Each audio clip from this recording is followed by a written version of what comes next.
Yeah. So you've got one out, haven't you? So we need about 6 or like that, something like that.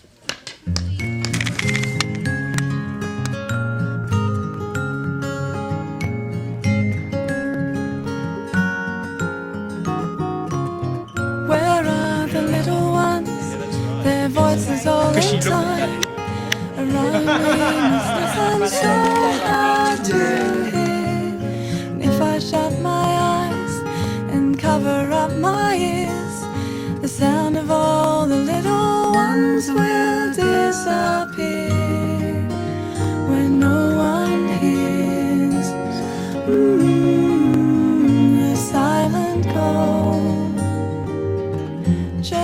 I've been involved with the Permaculture Blitz network for those 4 years, and the business Veritable Gardens emerged out of our experience. And late last year we had our 100th Permaculture Blitz in Melbourne, and the network has taken off. Just in the last month we've heard from Portugal and Istanbul, where the Permaculture Blitz network is starting up. It all started in Dandenong. And the basic concept is permaculture principles, because what we want to do is to have systems which are actually, we're not just going to leave behind, you know, you could have a working bee and a lot of people's energy going to something, but it just might not work. And permaculture design is about thinking about things which are going to work. I'm sick of going to the supermarket, so we definitely want to have a more productive yard, and I'm here to learn how to do it. We've got chooks, veggies, 2 kids, and a seriously big amount of big gum trees and shade going in our place. So I'm here to swap ideas, learn ideas, and chat with people. The garden is totally in shambles. At least you've got one. Yeah, here I'm come to make new friends and learn more about gardening, some tips. Although I'm a bit of a greenie, I don't have much of a green thumb in the garden either, so I'm here to learn a tip or two. I've got a unit with a small garden. Not a great gardener. I'm interested in the concept of permaculture, but I'd be happy just having a small vegetable garden, really, I think. And of course I'm interested in learning, which is why I'm here. So I'm just here to learn and pick up a few tips and meet some people. Just try and look like you. Don't be afraid to puff up a bit. Macho out.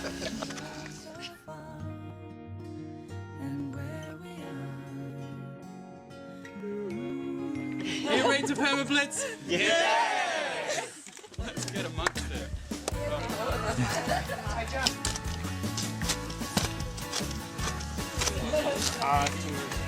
Just a coffee.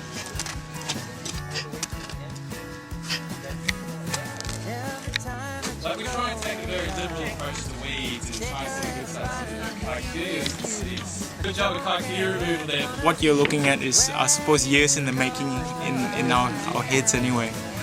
Tried to think about a way we could use this space in a way that plays to his strengths and plays to the strengths of James and Elaine. So I always wanted a produce garden, and I'm more keen on the fruit trees, whereas my husband's more into the vegetable type patch, so we kind of manage a compromise. We try and design it so it works around someone's lifestyle, so growing vegetables has to bring them up to the back door, because that's where you are. You have to do all these things to make it function, which make it beautiful. So again, we have to make it look good, and we have to create these gardens which ultimately become a habitat for birds and insects, which actually help us garden.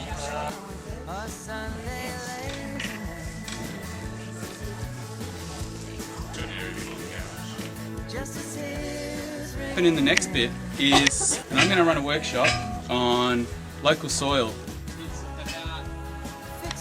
The property values, like 20 years ago, would almost be inversely proportional to the quality of the soil. Now, for both of them, it's useful. So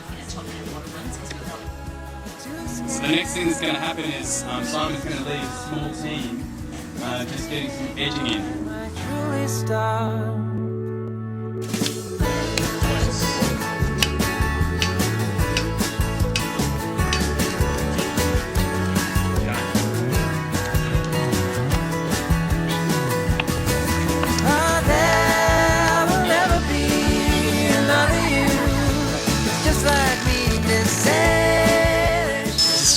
It's just taking shape, and it's looking really good. When we tend to think of environmentalism as something where you have to give something up for for the greater good, but when you're doing permaculture, it's all about how can we do something for the greater good while we do something for ourselves. When we're picking that apple, digging up those potatoes, it's part of a bigger picture where we're building topsoil, using less materials, sending less stuff to landfill, purifying groundwater, slowing it down, storing it, and creating habitat for birds and insects, which actually help us garden.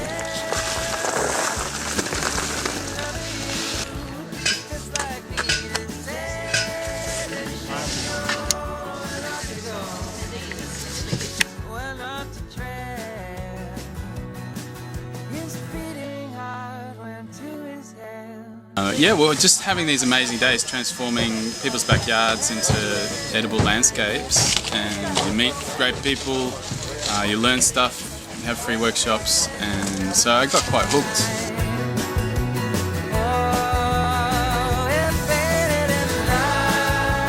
I think so. There's a lot of ideas that I've picked up from this group and other resources. I think the community spirit is still alive enough.